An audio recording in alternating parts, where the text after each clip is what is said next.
Yes, पण आता तू विठू माऊलीबद्दल म्हणाला आणि आता वारी देखील येते.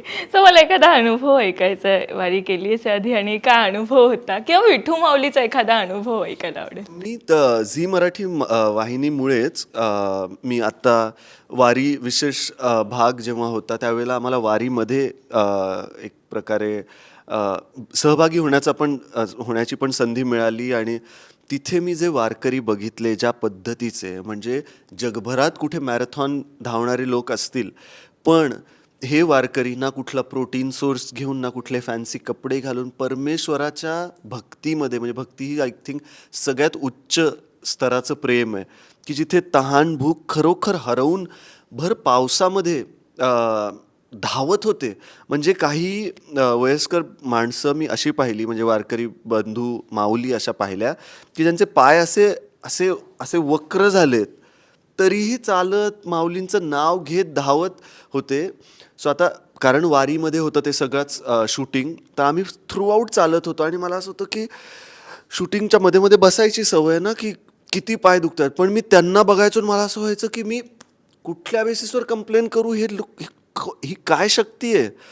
सो परमेश्वर त्यांना त्या फायनल डेस्टिनेशनला भेटेल नाही भेटेल त्यांना इन बिटवीनच भेटून गेला आणि त्यांना भेटेल की नाही भेटेल मला तर दिसले माऊली विठोबा रखुमाई तुळस डोक्यावर घेऊन एकदाही खाली न ठेवता थ्रूआउट चालत जाणं कुठल्या सोयी सुविधा नाही रस्त्याने बरं त्यांना कोणी कंपल्शन करत नाही आहे जाण्याचं. इतकी शेकडो वर्ष हे सुरू आहे म्हणजे गिनीज बुक ऑफ वर्ल्ड रेकॉर्डमध्ये पण हे रेकॉर्ड आहे की असं कुठलंच धर्मस्थान किंवा अशी कुठली प्रथा नाही आहे की इतक्या मोठ्या लेवलला इतकी वर्ष सलग अशा पद्धतीने वारी घडते आहे. तर हॅट्स ऑफ आहे त्या सगळ्यांना आणि आपली काय संस्कृती आहे असं बोलावं तितकं कमी आहे ह्या बाबतीत आणि एक वेगळी दैवी भावना जी शरीराच्या पलीकडे एनर्जी देणारी असते ती वारीमध्ये पाहायला मिळते. प्रत्येकाने एकदा तरी हा अनुभव घ्यायला हवा खरंच घ्यायला हवा.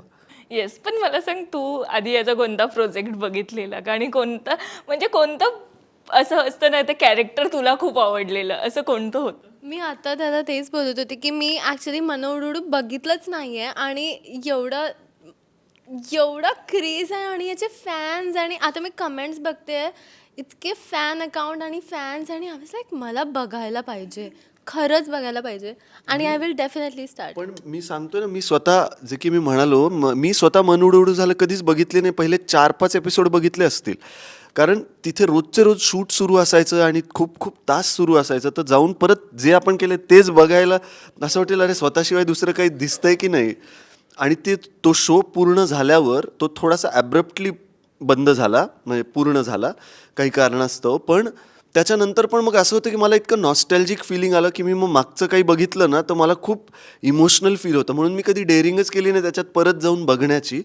पण बिकॉज हे इतकं प्रेम आता एवढ्या म्हणजे 2-3 वर्ष झाली 3-4 तरी पण इतकं प्रेम का आहे तर तेवढं एक कारण शोधण्यासाठी मंदार देवस्थळी सरांनी आणि झी मराठी वाहिनीने काय अशी जादू घडवली आहे हे बघण्यासाठी एक प्रेक्षक म्हणून मी स्वतः ती सिरीज परत एकदा बघणार आहे आणि कशी वाटलीबद्दल मी एखादा व्हिडिओ पण टाकेन. मराठी मनोरंजन सृष्टीमधील मालिका चित्रपट नाटक तसेच कलाकारांबद्दलच्या नवीन अपडेट्स जाणून घेण्यासाठी नक्की सबस्क्राईब करा इट्स मज्जा मराठी या आपल्या नवीन यूट्यूब चॅनलला.